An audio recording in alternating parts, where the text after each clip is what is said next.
এই ব্র্যান্ডের দামি ব্র্যান্ডের ফ্রিজ মনে হয় না কেউ ইউজ করে বাংলাদেশের কোনো মানুষ। আমার তো ধারণা যে এলন মাস্কের ফ্রিজও এত দামি না।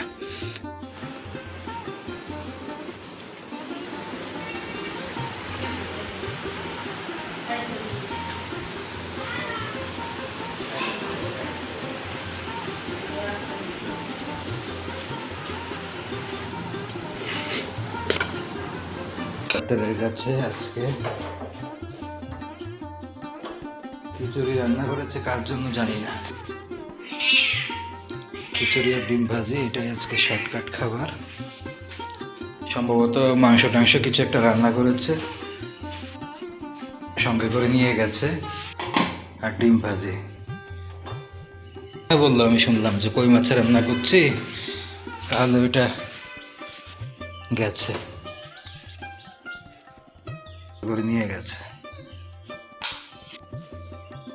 খালি কোনো মতো দৌড়ে পালিয়ে যাচ্ছে, কোনো মতো আব্বু আসার আগে আগে। মানে বাটপাড়ির তো ধরন আছে একটা, মানে কলকদেরকে বললো, তাদেরকে আবার এটা বলে নাই যে সে যে মাসে 20 দিন ডিম ভাজি দিয়ে। দুপুরের খাবার রেডি হওয়ার সঙ্গে সঙ্গে যখনই আমার ডাকটা পড়ে, সঙ্গে সঙ্গে দেখি এই দুইজন সব সময় মানে আমার জন্য ওয়েট করে। ওরা সব সময় খাবার যখন রেডি হয় তখন আমার জন্য ওয়েট করে।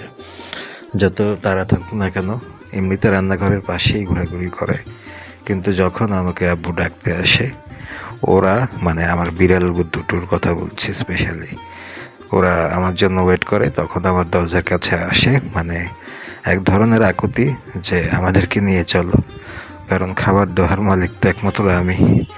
ওই জন্য আমাকে রিকোয়েস্ট করতে হয়, আমাকেই তেল মাখতে হয়। এমনিতে সবসময় দেখা যাচ্ছে রান্নাঘরের আশেপাশে অথবা টেবিলের নিচে ঘোরাঘুরি করবে, ওইখানে অ্যাটেনশন নেওয়ার চেষ্টা করবে। কিন্তু যখনই খাবারটা দেওয়া হয়, আব্বু যখন আমাকে ডাক দেয়, সঙ্গে সঙ্গে তখন এসে আমার ঘরের সামনে, আমার দরজার ভিতরে আমাকে ডাকাডাকি করবে স্পেশালি, মানে তোমার যাওয়ার সময় হয়েছে, তোমার খাওয়ার সময় হয়েছে, আমাদেরকে নিয়ে চলো। যাই হোক, ওদেরকে নিয়ে যাচ্ছি। গিয়ে দেখি আল্লাহ রহম করেছে, হয়তোবা ওই যে বলেছিলাম যে একটা উইকলি রিলিফ, একটা উইকলি ট্রিট, এটার ব্যবস্থা থাকে। মাঝে মাঝে ব্রয়লার দেয় বা মুরগি দেয় বা চিকেন, যেটাই বলি, যেমনই বলি, এটার ব্যবস্থা থাকে। এটা হচ্ছে আমাদের বাসায় একটা স্পেশাল ট্রিটমেন্ট। এটা সব সময় থাকে না।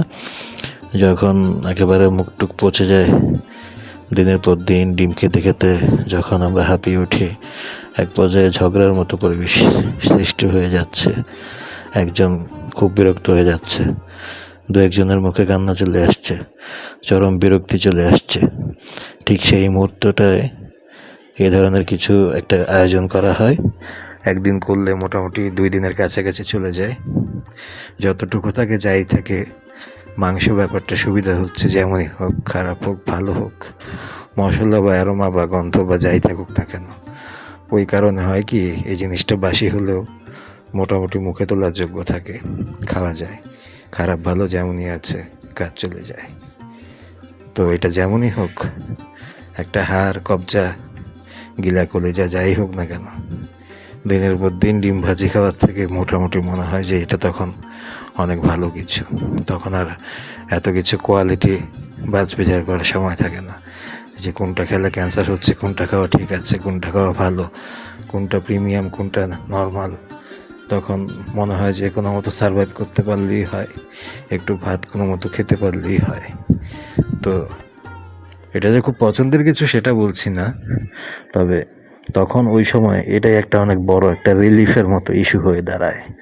সময়ের সঙ্গে সঙ্গে সব কিছু চেঞ্জ হয়, মানুষের ইচ্ছা, আকাঙ্ক্ষা, ধৈর্য, ক্ষমতা, সহনশীলতা সব কিছুই একটা সময়ের সাথে সাথে আপনি যখন যে পরিবেশে যেভাবে আস্তে আস্তে আপনার উপর, ওই যে বলে না, কি যেন একটা কথা আছে যে কয় কেজি পারো, কি যেন একটা কথা আছে এরকম, যে যত কেজি দিবা তত কেজি পারি, এরকম একটা কথা কি যেন বলে অনেক সময় মুরব্বীরা।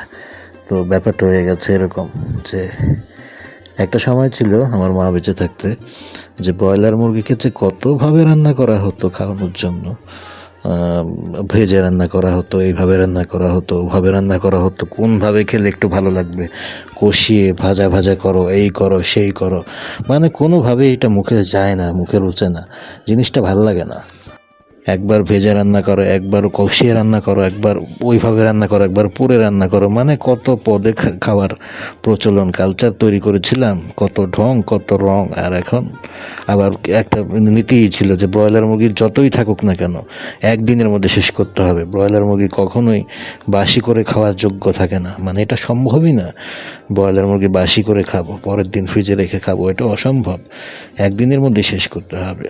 কিন্তু এখন 2 দিন 3 দিন ক্রস হয়ে গেলেও খেয়ে ফেলি।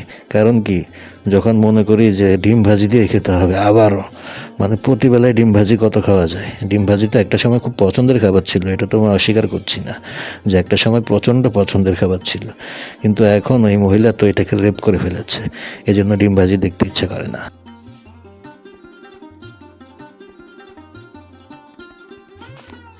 আব্বু গেছে ডাক্তারের কাছে আজকে।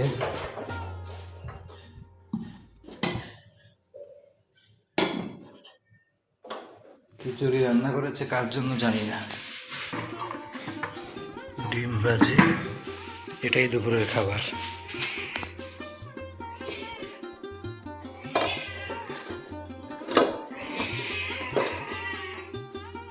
যা বললাম, খিচুড়ি আর ডিম ভাজি, এটাই আজকে শর্টকাট খাবার। উনি চলে গেল,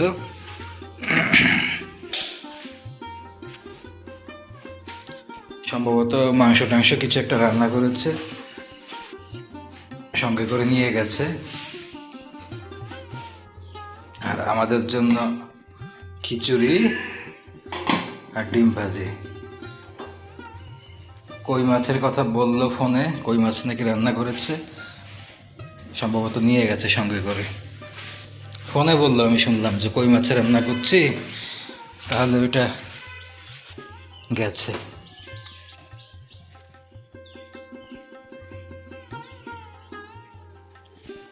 আমি তো ঘুম থেকে উঠেই মাংসের গন্ধ পেলাম। আজকে তো আব্বু বাসায় নেই, আজকে তো স্পেশাল। আব্বু বাসায় না থাকলে আবার স্পেশাল কিছু হয়। এই যে আব্বুর জন্য রুটি রেখে গেছে, আর দুপুরের জন্য ডিম ভাজি রেখে গেছে, খিচুড়ি রেখে গেছে, মাংস কই মাছ এগুলো রান্না করলো, এগুলো সঙ্গে করে নিয়ে গেছে। খালি কোনো মতো দৌড়ে পালিয়ে যাচ্ছে কোনো মতো, আব্বু আসার আগে আগে, মানে আব্বু বাসায় ঢোকার আগে তাড়াতাড়ি ব্যাগ বাক্স পটলা যেগুলো যেগুলো সে সঙ্গে নেয় ওগুলো নিয়ে ভাগছে শুধু। এমনিতেই তো যা করার করে এগুলো, তার মধ্যে যেদিন আব্বু বাসায় না থাকে ওই দিন আর কি স্পেশাল।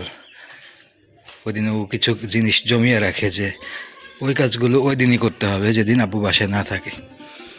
যেমন আব্বু বলে রাখে যে আমি খুব সকালে যাব ডাক্তারের কাছে, সকালবেলা উঠে চলে যায়, সেদিনও ঘুম থেকে আগে উঠে সব কিছু শুরু করে দেয় তার কার্যক্রম। আজকেও সেটাই হয়েছে। বাপের বাড়ির লোকেরা ফোন দিছে, সেখানে বলল যে কই মাছ রান্না করলাম, কই মাছ রান্না করে দিয়ে গেলাম তাদেরকে। কত বড় বাটপার একটু চিন্তা করেন। বাটপারির তো ধরন আছে একটা, মানে কত জায়গায় কতভাবে বাটপারি করে। বাপের বাড়ির লোকদেরকে বলল, তাদেরকে আবার এটা বলে নাই যে সে যে মাসে 20 দিন ডিম ভাজি দিয়ে চালিয়ে দেয়। তাদেরকে আবার বলছে যে কই মাছ রান্না করে দিয়ে যাচ্ছি।